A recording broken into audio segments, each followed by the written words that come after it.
The honor of having the presence of our chaplain while I speak. Thank you. Thank you. Thank you, Father. Thank you, everyone, for coming. All of us looking very gorgeous. So I'm going to be sharing today on leadership. We are considering leadership, and our priest has shared so much on leadership. So I'm going to be continuing on this. So, excellent leadership is not a personality trait. Nobody is born with leadership qualities. Nobody says, my trait is leadership, right? It's not a leadership, it's not a personality trait. It's something that is learnable. It's something that can be acquired, right? So it is a disciplined system of thinking, influence, decision-making, and execution that consistently produces results through people.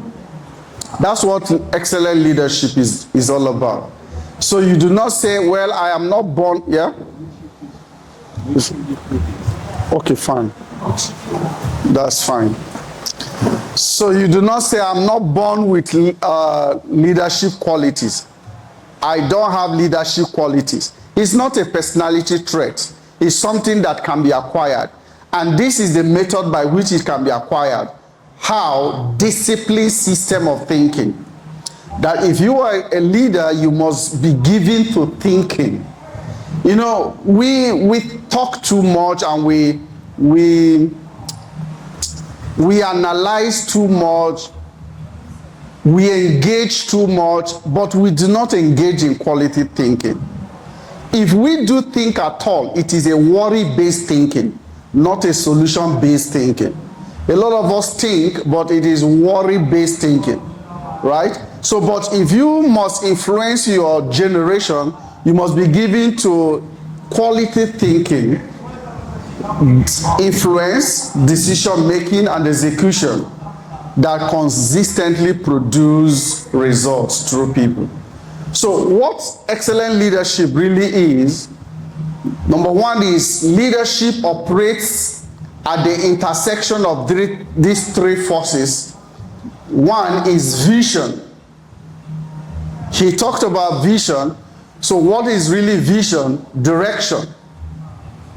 If you are not able to chart a vision correctly in the way that it motivates, in the way that it is interested, nobody is ready to follow you. You know, I usually say that when God spoke to Moses and said, it is time to go to Pharaoh and tell him, Pharaoh, let my people go. Look at the strategy of God. Hello? Hi. Now, please, I want you to do something for me. Hello? Hi. Would you listen? Yes. Now, stop writing. Share, all of you are in a platform. Yes. Once we are done, I will send this to your platform. You know, because if you engage in writing, you will miss what I'm sharing. So don't worry about writing, I'll send it. And when I send it, even if you are not in that platform, it will be shared to the whichever platform you are, so that you get it, right? And then the video is here. It will also, the link will be shared at the end to the platform too. So that I want you to pay attention to listening. It's very important. So do you know the strategy that God used? For the people, because he knows that the Israelites in Egypt have stayed too long in that place. And when you stay too long to a system, you get acclimatized to it. You get adjusted, adapted to it. You accept it as your reality. It will be difficult to change. But for God to change them, do you know what he did? He had to paint a picture of a future that is so interested. He said, I'm going to take you to a land that is flowing with milk and honey. So every time they remembered that picture that is painted, they are desirous to move. If he does not paint that picture, there is nothing that will make Moses to move them, to pull them from a place where they have stayed 430 years. So they have had great grandfathers. This is our ancestry. This is what we woke up and know. This is what we have been exposed to. This is what we know. So what are you talking about? But for him to move them, he had to paint that picture. So a leader, if you want followership, if you want people to follow you, you need to have a vision that you are going to clearly communicate, clearly paint, that will be attractive enough, motivating enough to make them to want to follow. If there is nothing to gain, nobody is going to follow. Because everybody is asking, what is in there for me? So you must be able to factor in what is in there for everybody to be able to make them to follow. So the first thing is that vision, which is the direction. Number two is people. People are the execution engine of every leadership. Because no leader leads alone. You don't come out and say, I'm a leader. What makes you a leader is that there are people following you. And they are following for a common goal. They are following for an objective. They are following because they want to achieve something. Right? So these people are the execution engine. If you don't have them, someone says, if you stand as a leader and no one is following you, you're just strolling, you're just taking a walk. What makes you a leader is that there are people willing to follow, not people that are coerced to follow, not people that are cajoled to follow. People willingly follow you because there is something in there for them. And number three is the system, consistency and scale. So no leadership scales, grows without a system. There has to be a system of growth. So everything I'm going to share here will be focused on these three things that I've said.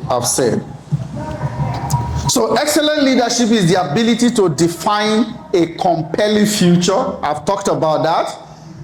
Align people to that future and systematically deliver measurable results. Results that are measurable. Not because you see, God said to Moses, and then Moses said to the people of Israel, I'm taking you to the land that is flowing with milk and honey. That's the big picture. Now, he didn't explain the process, because if he explains the process, they will not go. Hello? Do you think anybody would have liked to go? They won't. So now, there are truths that are hidden in the process. There are truths that are hidden in the process. Truths that are not exposed too early, too quickly. Because if you do, nobody will follow. But there has to be measurable results that as they move, right? And they encounter those challenges, then they overcome the challenges, then it has produced a result that will be a momentum for subsequent challenges to conquer, to face it and conquer, and then develop another result. So each one that is overcome, a result is developed. Do you understand what I'm saying? So call it synthesis. Each one that is conquered, a result is developed, right? And that will give a momentum that when another challenge shows up, you said you now have a reference. If this other one showed up previously, we faced it and conquered, we will conquer this one as well. So that's leadership. There is no way you will be able to understand, like I said, paint a picture of the future. You won't be able to understand it. You won't be able to determine all the processes. But as you move, whatever that shows up, you tackle it, then you generate results. One thing is sure, Challenges will show up, but what makes great leadership is the conquest. You overcome, right? You don't run away, you overcome. So the first pillar I want to discuss, like I said, everything I'll be sharing will be based on those three things. The first pillar is what? Clarity of vision. So a leader must see what others cannot yet see. A leader must be able to see what others cannot yet see and make them to see it. Because you can't follow a vision that you do not see. If not, it will be a blind move. And blind move, whenever there is an issue, the person just slides away. Because there is nothing that is so motivating enough that is keeping him or her in that move. So, clarity is important. So with clarity, decisions become faster. Alignment becomes easier. Momentum builds because there is clarity. So you can make decisions, like I will be using this example of Moses and the Israelites. For this Israelite to agree, that's a decision. It is because there is clarity. And they accepted to move with them. They accepted to go. Number two, to align means that whatever it is that you have been doing, whatever it is that you had believed, whatever it is that you had known, you jettison them for this new knowledge, new vision. That's an alignment. You are aligning yourself into this one that you have chosen over so many other options and alternatives. You align. And then momentum now is that your desires are enough. Your energy is boiling.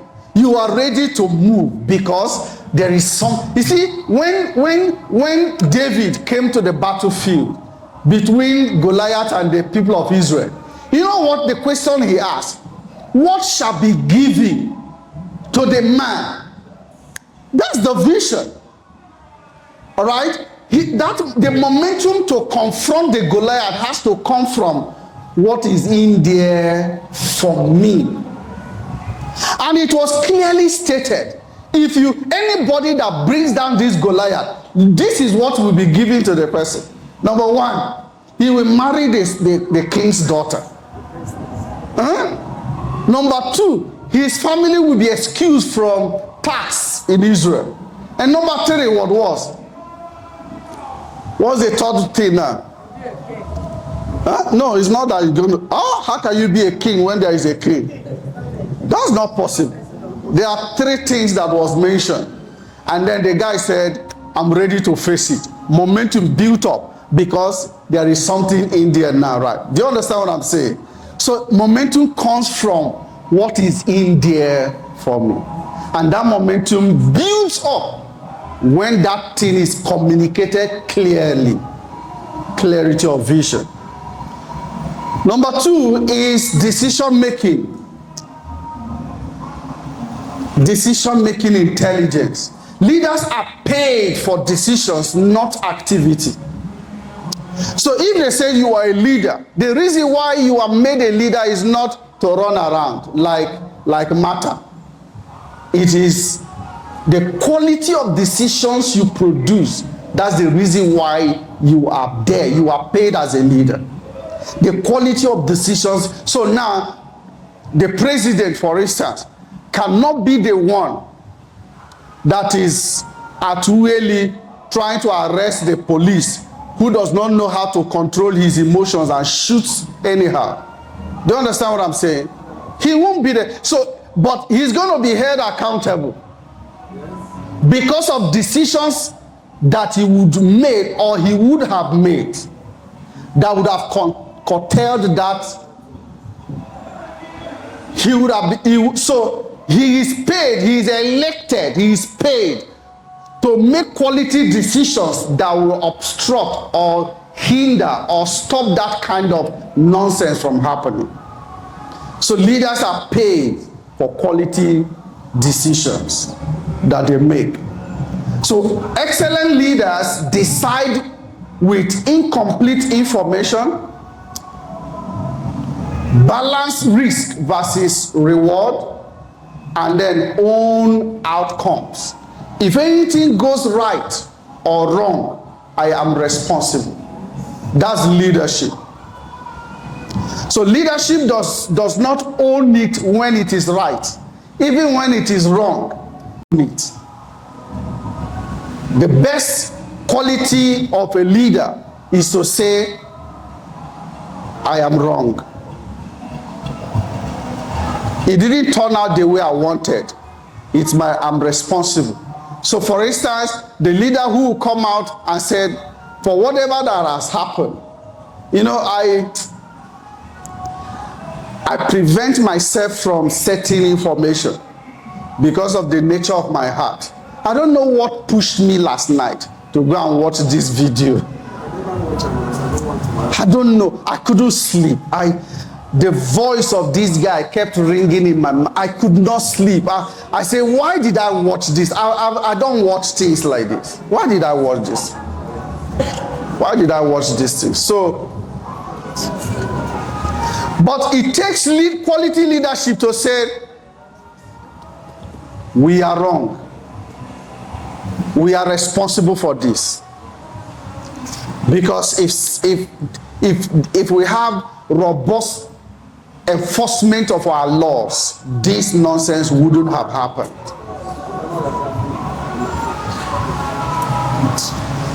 Everybody is innocent until proven guilty by the law. So if the law has not proven you guilty, no matter what, even when you are seen killing somebody, you are still innocent. Do you know what I was thinking through the night? I just felt like I had so many scenarios in my mind that this guy needs to be tied to a pole, condemn his 2 legs, and I will ensure that nobody gives him food. He will stay there until he dies. Nobody will treat him, let him just stay there until. Why would you? Let me not transfer. So number 3 is people. People leverage. Please, you must endeavor to learn how to leverage on people. Every time you see people, number 1 is that you see money. That is the way I interpret people. Every time you see people, you see what? Money. Number 2, every time you see people, you see execution. Execution. Because everybody, as you all sitting down here, you are all holding my money. Because money is a game of numbers. If I know how to provide values to you, I will get my money inside your pocket out. So this is the way I interpret people, money and execution. So leadership, it's about leveraging on people to execute your objective. So no leader succeeds alone. Excellent leaders recruit for attitude, train for skill. Hello? You recruit for what? It doesn't matter whether the person has the skill or not. First and foremost, the first thing to consider is the person's attitude. Is he willing to learn? Is she ready to learn? There are people whose minds are made up. Made up minds is difficult to convert. It's difficult to teach. Because their minds are made up. All right? So those made up minds, it will be difficult to lead them. So when you are recruiting, especially for leadership position, consider attitude. Is this person willing and ready to let go on the something that happened 10 years ago will be made reference to today?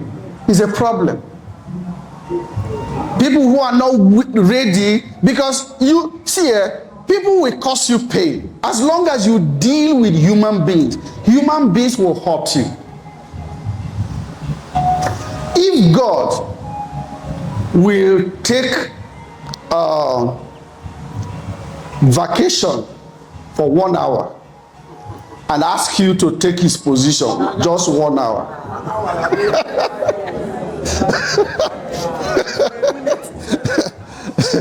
You will see him away from who? Human beings. The same people he died for and he's still dying for. The people he did everything for, they are the same people dealing with him. So when you say, of all that I've done for you, forget about it. You're dealing with human beings. Human beings will eat today and forget tomorrow. So whatever you have done is accepted and celebrated as long as it is being done, as long as it's still in his mouth. But once Orichago feature on, it is forgotten. Do you understand what I'm saying? So it deals with today as today. So recruit people who are willing to let go, who are willing to forgive, who are willing to not attach to things. Because once you attach to things, it's difficult. People who are ready to pursue 10 naira until you are fish here is a problem. So hire for attitude, right? Then build accountability structures. Some time ago, we started an NGO, and the president of the NGO went to the bank.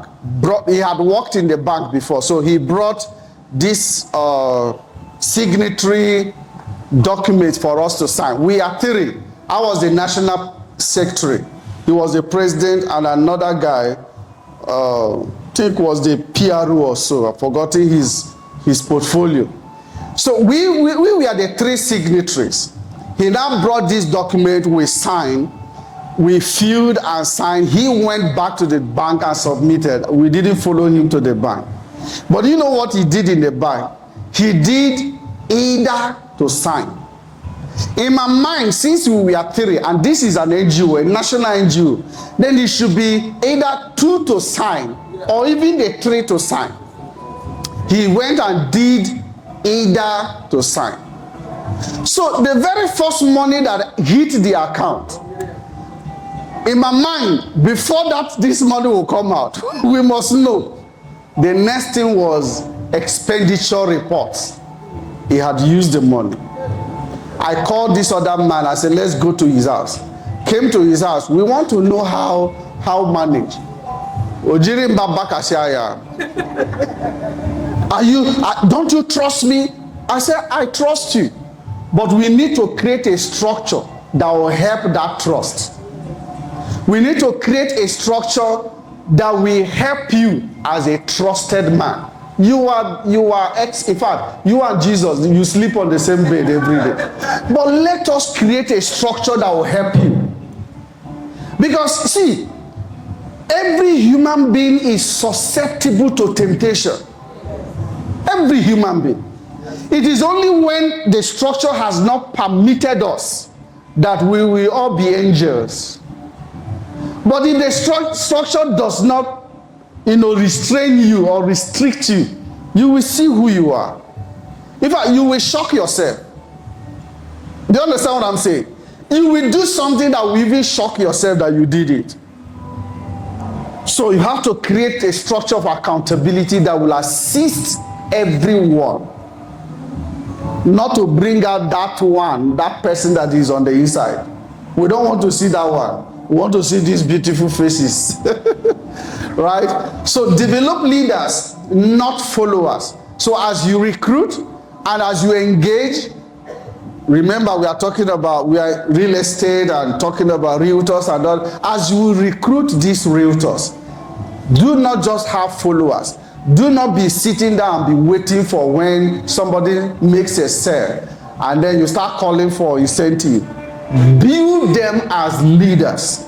Because when they know what you know and they see what you see, they will give you rest faster. So ideas do not scale on themselves, by themselves. execution does. You have beautiful ideas, you have beautiful dreams, you have beautiful vision. These things will never execute themselves by themselves. They have to be executed by people. So ideas don't scale, execution does. Execution requires one, clear KPI. KPI means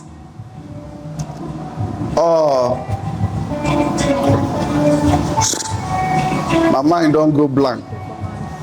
KPI means key performance indicators. We want to get to Lagos.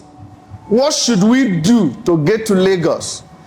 These are the roles that we will play. These are the rules to keep. These are the things to do. Those are called KPIs. The key performance. So every time you do what you are asked to do, there is how to check the metrics. There is how to check that you have actually done it. It's called key performance indicator. So as leaders, we must have these key performance indicators. If you are asked to cook and you come out and say, I have done the cooking, there is a way to measure that you have done the cooking. Right? That's called the key performance indicator. It helps you to track what is being done and how it is being done. So that's called the daily tracking, the weekly accountability, the performance reviews. All of these things are part of the KPIs. It helps you to track the results daily, weekly. It helps you to keep account or to have accountability. It also helps you to review the performance. Are we moving forward or we are not moving forward? How do we measure our performance? Are we doing what we should do or we are not? Is there any way we are slacking or are we moving forward? Are we pushing forward? So it helps you to do that. Pillar number 4 is called, I do not understand. The one I shared now is pillar number 4, right? Okay. Pillar number 5 is character and integrity. Leadership without integrity collapses eventually. It may not be sudden, but it is gradual. It will eventually collapse. Integrity is key. So integrity means consistency between words and actions. So what I say and what I do agree, correspond. Right? Abraham Sorokum. That's not a good leader. So when you say it, you do it. Acts chapter 1. These things, O Theophilus, I report to you that which Jesus began both to do and to teach. It is what you do that you teach. You don't teach what you don't do. You do it first, then you teach it. Both to do and to teach. Right? So that's leader. That's a good leader. He's able to communicate what he has done. So, transparency in decisions. You do not take decision in isolation and accept everybody to align. There has to be transparency in your decision. This is what I think we should do. And let everybody is carried along. Everybody is in the know. Everybody puts their own words until we come up with something solid. In our system, nobody just comes out and says, this is going to happen. We have an accountability system. In fact, I have made mistakes that I come to our management team and apologize. Not because I hurt anybody, but the urgency of decision that was passed without first and foremost consulting the management team. You have to apologize. Do you understand what I'm saying to you? So because everybody has to be carried along. You have to, and you do not expect that everybody will always say yes. If you have such people, then you don't have a team. What you have is eye service team. Eye service team. You don't have a team. if everybody is oh yes member. We are not in politics. We are in management. And so you do not expect that everybody will always agree, but it is your duty to convince the reason why everybody should agree. Do you understand what I'm saying? It's your responsibility to explain. To explain. Then fairness in leadership. There has to be fairness. You do not get used to a particular set of persons and the other set of persons, they are not your people. Because in leadership, we create those boundaries. So when it is something that affects my own person, I defend it with everything I can. When it's something that affects the person from the other clique, then I fight it, I attack it. That's dangerous. There has to be fairness, which is not based on where anybody came from, and is not based on anybody's background or the color of their skin. It is that you are a human being. Some time ago, I took a decision in our system. Somebody did something, and we felt that this was so. I ordered the HR to issue termination letter, and the person was terminated. And the person cried. But you don't run leadership on sentiment and emotion. It is based on facts and truth. So I let the person go. I am someone who does not like tears, but I strengthen myself in the Lord completely, but in silence. So when people call, they cannot reach me, and I do not reply. I want to see this thing, will it happen? Will it go on without my input or my decision? So I'm sorry, I think I'm revealing my secret now. So when you call me, I do not pick. You know why? Go meet the people. Go meet the people. Let them do it. So now, in our system, I observe when I walk in, and I do not show up all the time. I don't, you see that our customer service area, you don't see me there all the time. But when I show up, I monitor immediately the way people behave. Maybe somebody is agitated, maybe somebody just starts doing something, then I will know that something is wrong. I'm not doing the right thing. I want to be sure that somebody is chatting with his or her phone, and I show up, and they still confidently chatting with his, then I know that I'm doing something. Because you don't need to be afraid of me. If you cannot do it in my presence, I mean, yeah, so in my absence, do you understand what I'm saying? So number 4 is multiplier leadership. This word now is that you're reproducing yourself. You're multiplying yourself. This is the counsel of Jethro to Moses. Until tomorrow, leadership in all institutions of the world is built on that counsel. Because if you engage in this thing all by yourself, you will die before your time. And the world will continue. I'm telling you. You see, the world will continue without you. So the best thing to do is to multiply yourself. Reproduce yourself in people. People that can do what you can do. All right? People that can represent you wherever you are.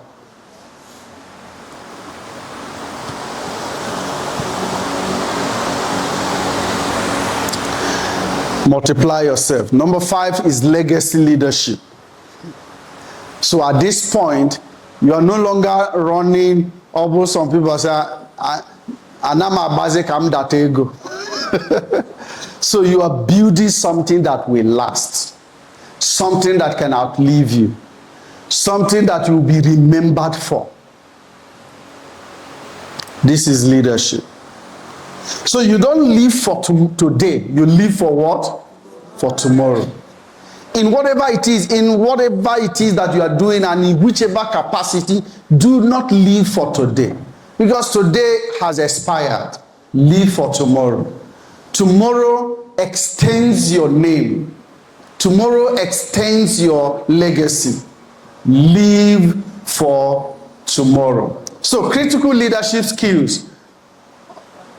Our priest has mentioned this: communication. So, communication mastery. Know how to.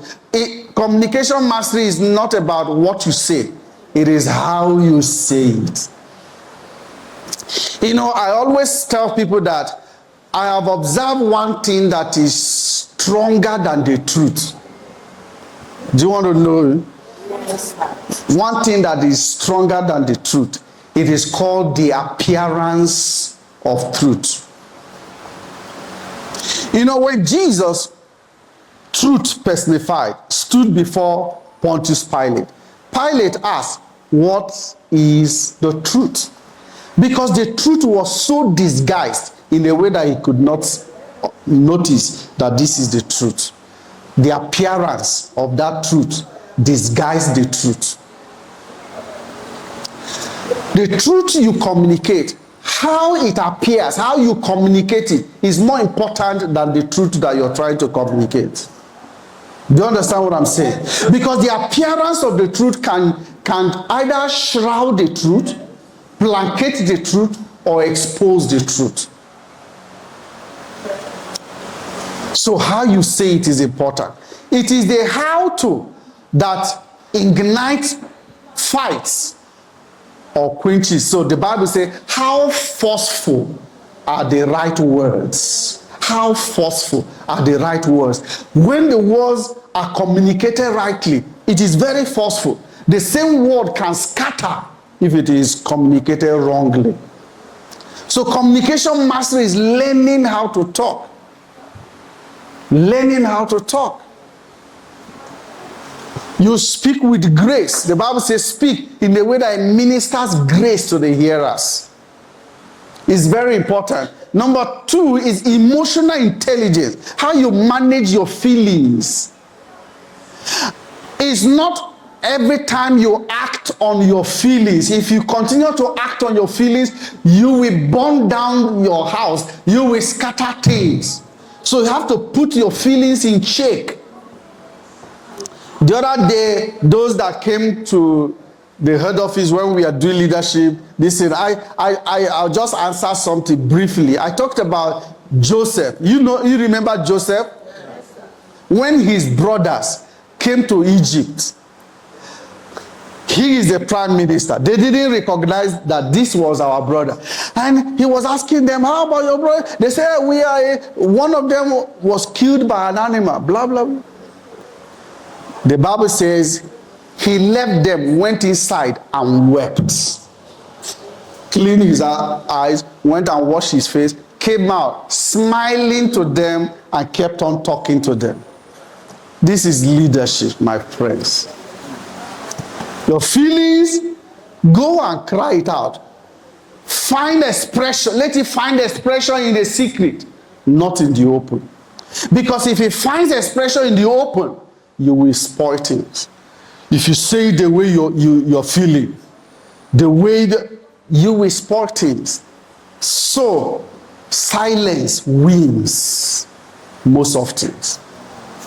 Silence wins.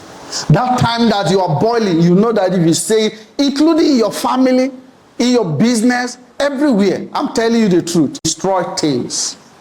Is it not feelings that make people kill one another? Because if you give it few minutes reasoning, you will see that you wouldn't have done that. So anytime you are worked up, anytime you are angered, give yourself a space to think. You will see how it will neutralize that, and then you talk reasonably.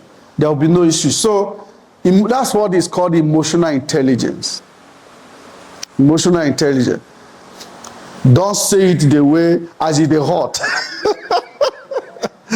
Somebody will say, I don't know how to hide things. I say it the way it is in my heart. You may destroy things. So Sometimes hide.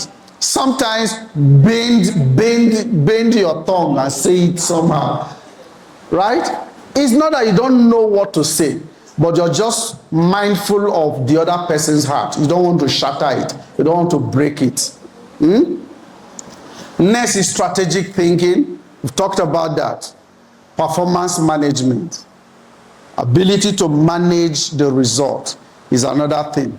See, I realized that one thing that breaks people down the most is success. You know, the Bible says this light affliction is but for a moment. Light affliction. So affliction is light, but success has weight. Glory has weight. It is the weight that breaks people much more.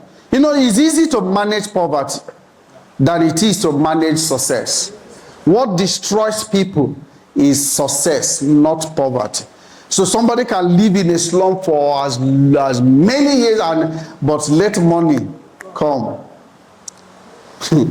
So manage performance, manage results. Do not allow result or performance to get into your head. The more successful you become, the more lower you have to be, right? The more lower you are. I know that we all have different temperaments. There are people who are outgoing and there are people who are reserved, but it doesn't really matter. Whatever temperament you have, you can still control how you showcase things, how you showcase yourself, right? You can still control, can still decide to remain. So let your results be the one speaking for you always, and not you blowing your trumpet.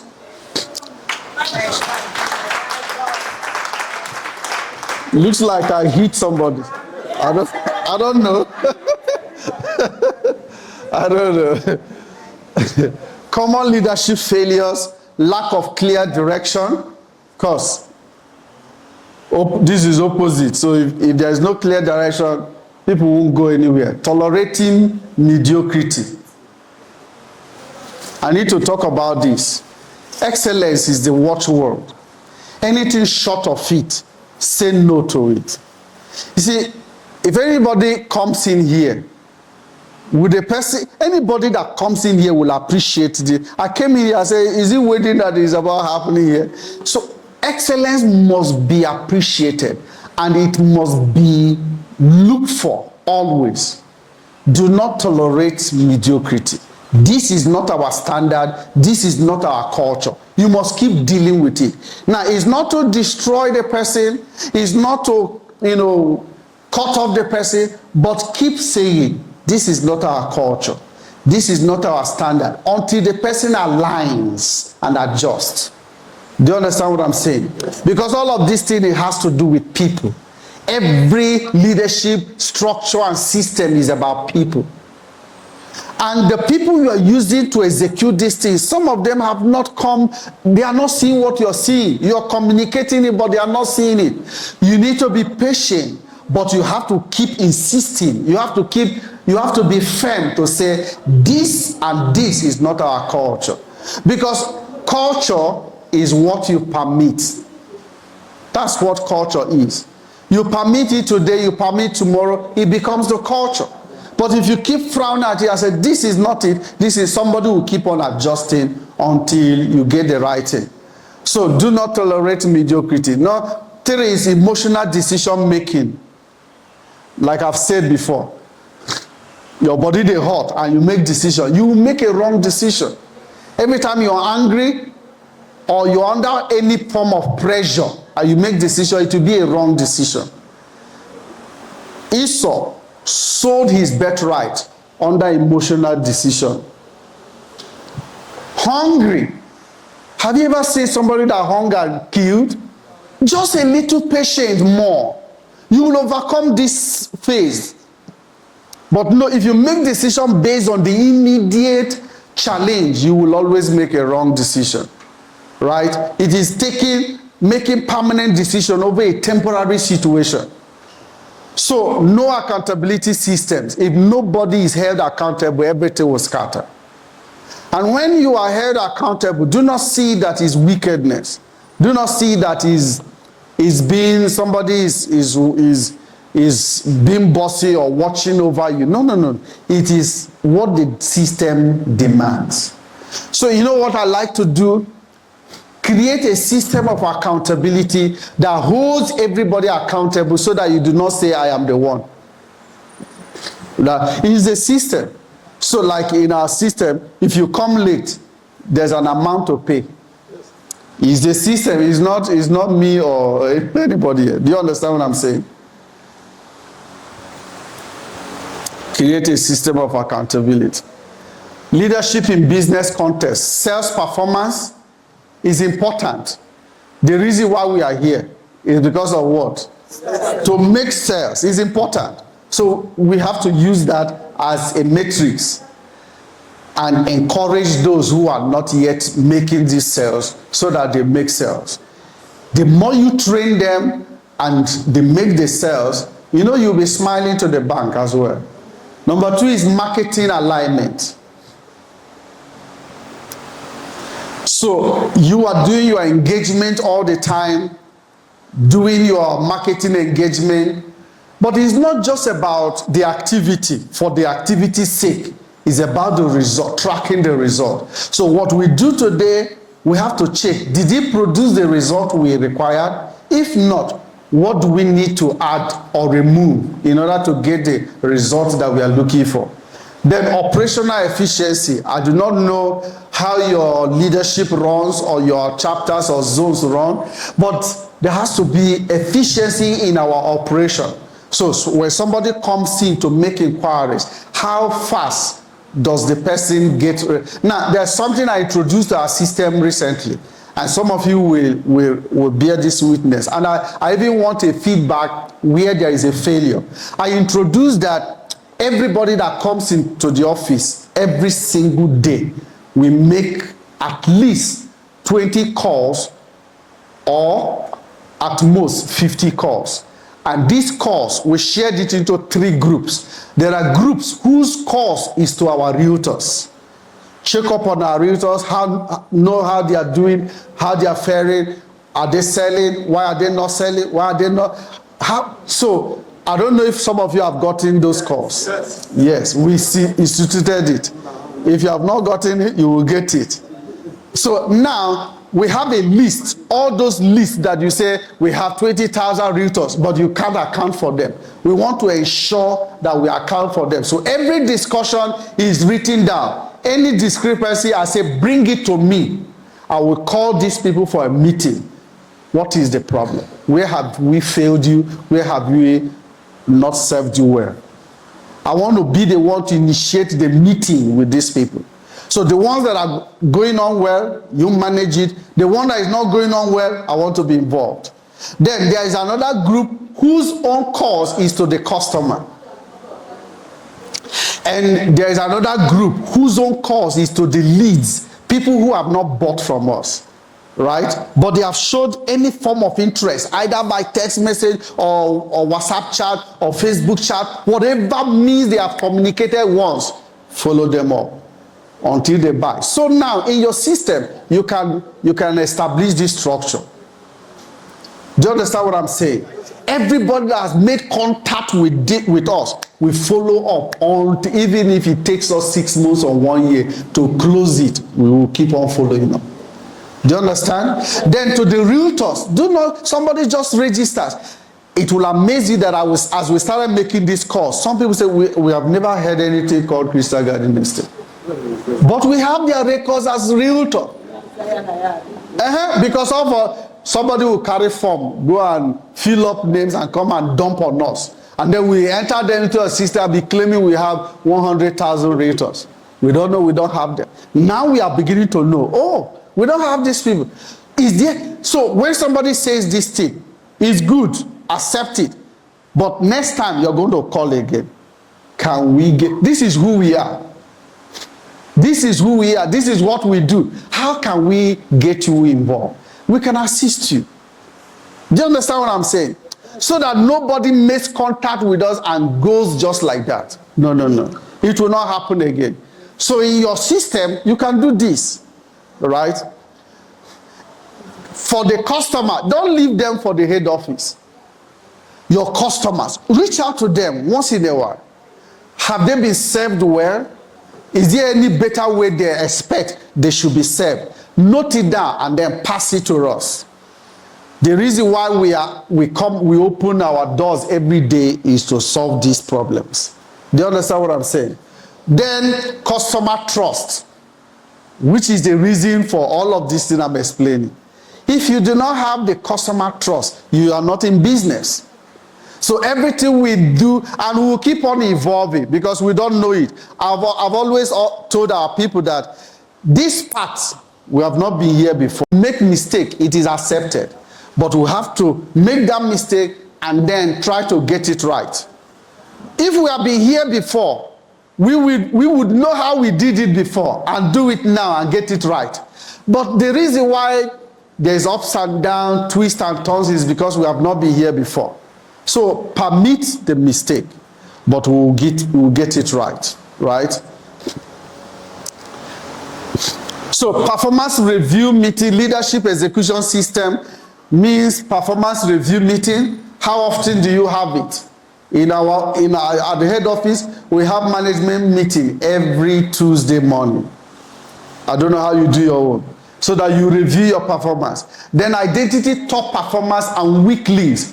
We know the people who are our high flyers. They are top performers. But we also identify the weak links, the people who are not doing well. How do we bridge the gap? You don't just leave them and say they don't produce any result, and then you treat them anyhow. You do not know that they can become high flyers tomorrow. Because as long as human being is still breathing, you cannot put a full stop. I'm telling you. Then number three is adjust strategy. Don't be fixated and say this is the way. That way, there is corner. There is a bend in that way, right? So accommodate it. The leader's mindset. I need to round off. I'm going somewhere. Result over excuses. The leader's mindset. Result over excuses. No excuse. I hate it for somebody to come and tell me all the problems. What are you doing to solve the problem? Don't dump the problem on me. Bring result. Speed over perfection. Don't wait until all things are perfect. Move in spite of the imperfection, right? Move. You will adjust along the way. You will learn along the way.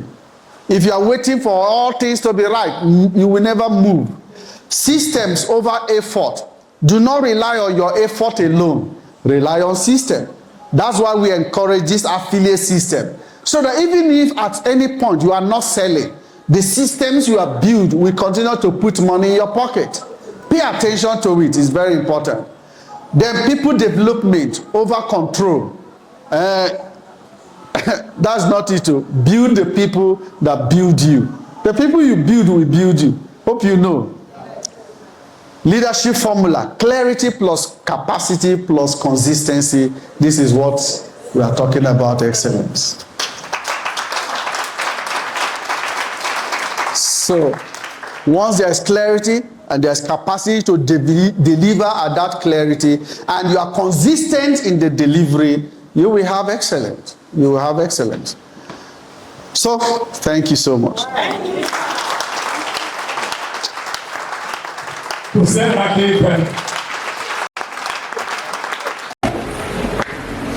I greet everybody. Good afternoon, sir. Good afternoon, Father, and our CEO, and the rest of my co-members. So the question I want to ask, I want to appreciate first of all Crystal Garden Estate, because Crystal Garden Estate for truth is a real art to transform people. It is a great evidence from what is happening. So the question I want to ask, there are some customers or clients you meet on the way. They may not be they will not be ready to tell you, give you their number, for example. Or maybe you had their number for some reason. You misplace your phone, lose a contact. But you have taken them once to the office. Having lose a number, within new methods we are brought in. What happened in the situation where the office called the customer and you have not been calling the customer for a long time because you lose the contact? How do the company now reconcile the situation? Because the person have not been calling the customer. Thank you. Can you see what are you open?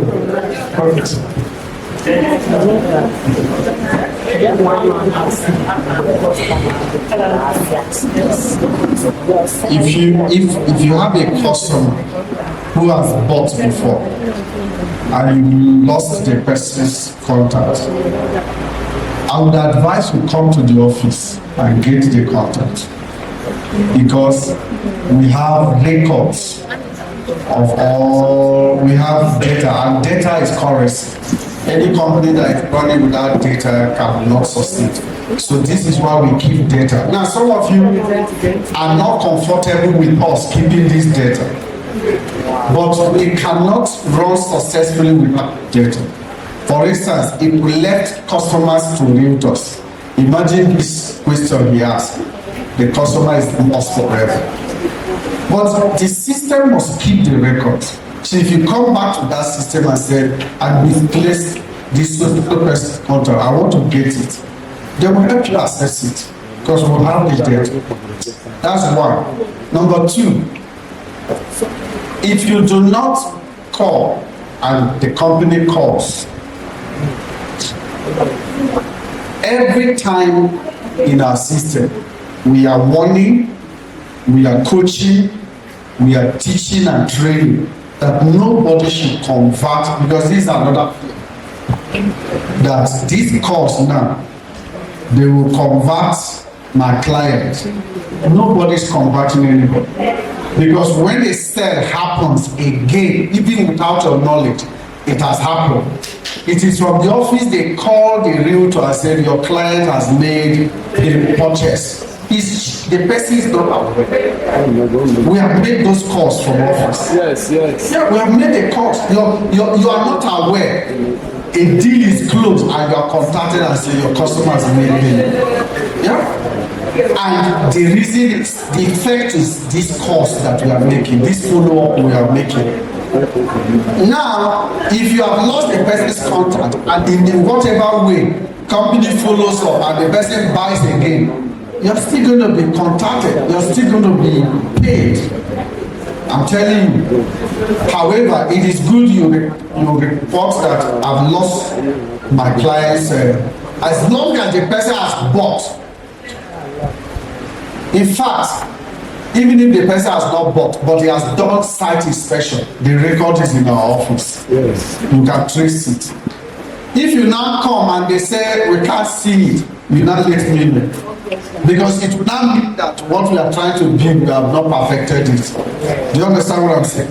We'll try to perfect it. I'm not saying anybody will help to it, but it means that we have not gotten it right. And what I want is that these records can be accessed every time. And in fact, our system is not dependent on maybe somebody says my computer crashed. It does not affect our data. Yeah, so it can be accessed anytime, anywhere. So thank you.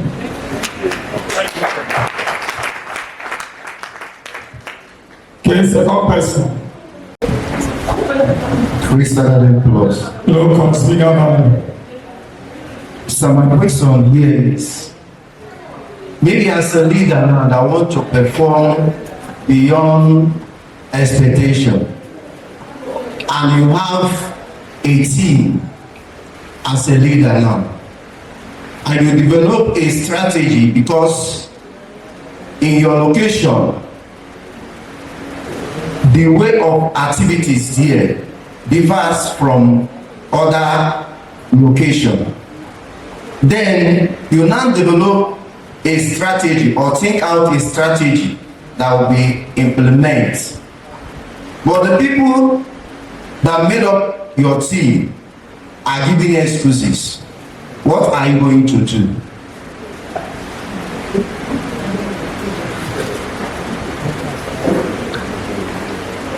People will always give excuse, especially if it disrupts their comfort, because human beings like comfort. So when we have something that disrupts our comfort, we make excuses. But one thing is, if you encourage, everybody will not make excuse at the same time. Somebody will make excuse, somebody will try to understand what you're saying and try to run with it. Once it is done and result is produced, it becomes a motivating factor even for those who are making excuses. They will buy into it. The challenge is if there is no result. But with the few that I accept, go ahead, do it, because the kind of leadership we have around here, right, it's a voluntary leadership. It's different from the one we have in head office, because we are paying you salary. You have to do it. If you don't do it, something will do you. But in this, your kind of leadership is voluntary, so you cannot force or task somebody. But amidst those who agree with what you're doing, go forth, go ahead, produce result. Result has a way of motivating those who are making excuses to join. Thank you. Good afternoon, sir. So, in fact, I'm very, very happy to be here today. And also, all the things that we have learned. In fact, I just thank God I'm here. So, I will not take much of time. Just want to ask a very straightforward question. I'm a new leader in my unit, and I found out that the former unit leader, I don't know how to put it, but he has an issue with the team member of the unit. So when I came up, I began to make calling them for meeting, calling them to know how far, where they are living, all those things, so to relate with them. From what I found so far, most of them ignore my call. Most of them were able to pick my call. And the way they were saying something, somebody said, what did they say that? If actually the same person, that same leader, or the other person was still a leader, that anything that has to do with Kisagane, let me not call him again. Let me not disturb him. I was asking, what is the problem? He couldn't say anything. He called a call. I now decided to call the leader in question. When I called her, that day I was opportunity to hear from her. I was asking what actually happened. Why are you giving up this position? What is the problem? He began to say a lot of things which I will not say here. So at a point I now decided, okay, since this is a problem, let me call the zonal leader and report to him. Look at what I find out from this. So the hallmark of my question is this, that all these things after that time, I found it difficult even to get those people that is working with, because most of them have decided that anything that has to do with Prisagari, I shouldn't call them again. So I'm in such situation, what will I do? Thank you.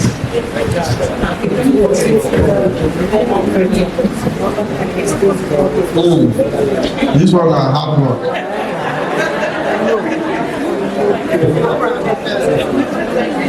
It's hard work, but it's also easy. The reason why it's easy is because people have not finished in that environment. So if the old ones are hard to get, Go for the new ones. As you go for these new ones, you keep on working on the old ones. As they see that there is stability, they will start coming back one by one. I'm telling you. Because if you continue to concentrate on that, you will exert your energy on the wrong people. So go for new ones. God will help you and you get new people to work with. Thank you.